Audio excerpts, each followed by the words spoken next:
Африканың оңтүстігінің жергілікті тұрғындары болып, ежелден бушмендер саналады.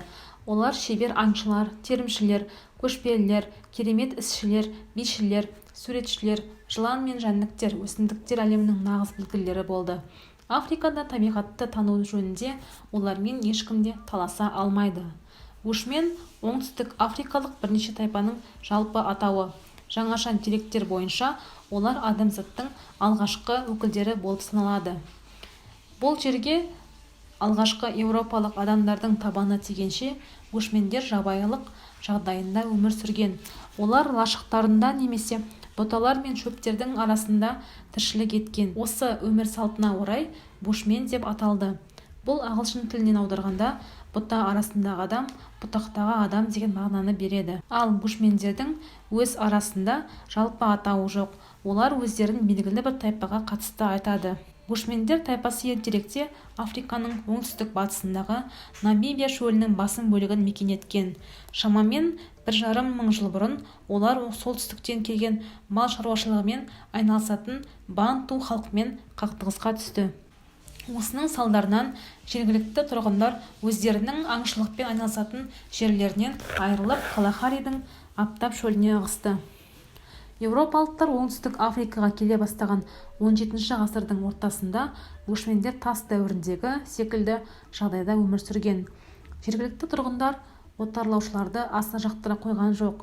Өйткені олар да өз аймақтарында тіршілік еткендердің барлығына бәрі ортақ, тиесілі деген түсінік қалыптасқан. Сол себепті олар жабайы жануарларға да, қараусыз қалса көршілердің малдарына да шабуыл жасаған. Осыған орай бушмендер африкалық көршілермен де өздерінің жеріне қоныстанған отарлаушылармен де сыйыса алмады.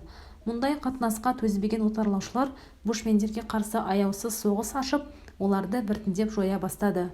Бушмендер қарсылық көрсеткілері келгенімен шамалары жетпей аяусыз қырғынға ұшырады. Осы қырғынның нәтижесінде миллиондаған халықтан кейбір деректер бойынша 100 немесе 50 мың, тіпті 7 мыңға дейін ғана адам қалған. Нубия – Ніл аңғарындағы тарихи аймақ. Бұл атау көне египеттік нуб деген сөзден шығуы мүмкін. Ол алтын деген мағынаны береді. 6 ғасырда христиандық дінді қабылдағаннан кейін Нубия шіркеуі Египеттің мәдени және діни ықпалына түсе бастады. Нубия орта ғасырлардың соңына дейін ғана христиан аймақ ретінде саналды. 6-9 ғасырларда мұнда бірнеше нубиялық христиан мемлекеттері болған. Нубия құлдар мен табиғи байлықтардың, алтын мен піл сүйектерінің орталығы ретінде аты шыққан.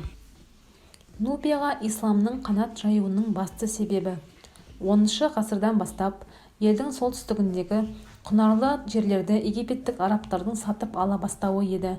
Бұл ең соңында осы жерлердің орталық биліктен қол үзуіне әкелді. Нубиядағы ең ірі патшалық Макурияның билеушісі 1323 жылы ислам дінін қабылдайды.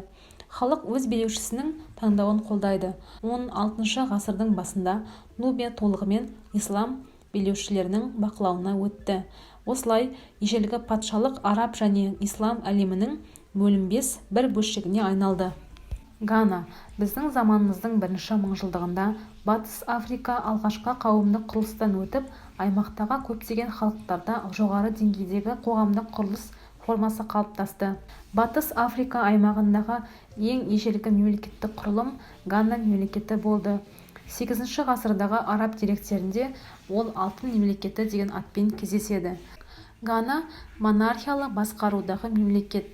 Патша алым салық және өзіне бағынышты көптеген тайпалардан кедендік салық алды. Сонымен қоса Гана билеушілері алтын өндіретін кен орындарына ертерек бақылау орнатып, оның пайдасын өздері көретін. 9 ғасырдан бастап Гана өзінің солтүстік шекарасында көшіп қонып жүрген бербер тайпаларымен соғысуға мәжбүр болды. Өйткені олар тұз кен орындарына бақылау орнатып, Марокко, Аудагост, Гана транссахаралық сауда жолын өз қолдарына алуға әрекет етіп жүрген болатын. Алайда Гана үшін Аль-Маравит мемлекеті үлкен қатерді төндіріп тұрған еді. 1054 жылы Аль-Маравиттер Аудагост сауда орталығын өз қарамағына алды. Олар исламды қабылдаған жақтастарының қолдауымен және Гананың көршілерінің көмегімен Гана мемлекетін бағындыруға бет алды. кескілескен соғыс болып, Гана 10 жыл бойы қарсыласады. Ақыры 1076 жылы аль-Моравиттер оның астанасын басып алады. Гана халқы аль-Моравиттерге алым салық төлеуге мәжбүр болады. Аль-Моравиттердің билік құруы бар жоғы 11 жылға созылады да, Гана қайтадан өзінің дербестігін алады. Аль-Моравиттер мемлекетінің жаулап алуы тайпалар мен династиялар арасындағы алауыздықты күшейтіп, олардың жеке билікке ұмтылуына ықпал етті. Нәтижесінде бірқатар провинциялар бөлініп кетті. 13 ғасырдың басында тәуелсіз Сосо тайпасы Гананың астанасын жаулап алады. Бұдан кейінгі жылдары Мали билеушісі даңқты Сундиат Кейт Гананы жаулап алып, өзінің империясына бағынышты етеді. Мали мемлекеті 11 ғасырдың өзінде-ақ Нигер мен Баккой өзендерінің аралығында шағын ғана тайпалық Мали князьдігі құрылды. Кейіннен Гананың билігіне бағынышты болды.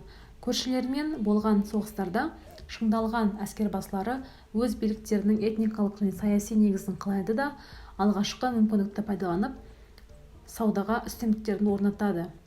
Өздеріне қарасты аумақты кеңейтіп, мемлекеттік ұйымдарын күшейтеді. Осы істердің басында Мали мемлекеттің іргесін қалаушы даңқты билеуші Сундиат тұрды. Ол 1235 жылы Крина елді мекені маңында болған шайқаста Сосо көсемін және Гана билеушісін өлтіріп, астанасын талқандап, өзінің жаңа ордасын тігеді. Ол өзінің патшалығына бәрінің басын қосып, ежелгі Гананың аумағындай аса ірі мемлекеттің негізін қалайды.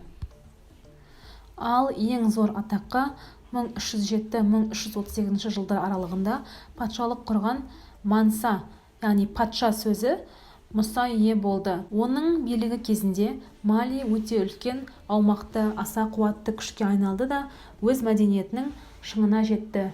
Мали Египет пен Арабия түбегінің билеушілерімен бейбіт қатынас ұстанады. Мали патшалығының байлығы мен құдіреттілігі туралы даңқ тіпті Еуропаға дейін жетті.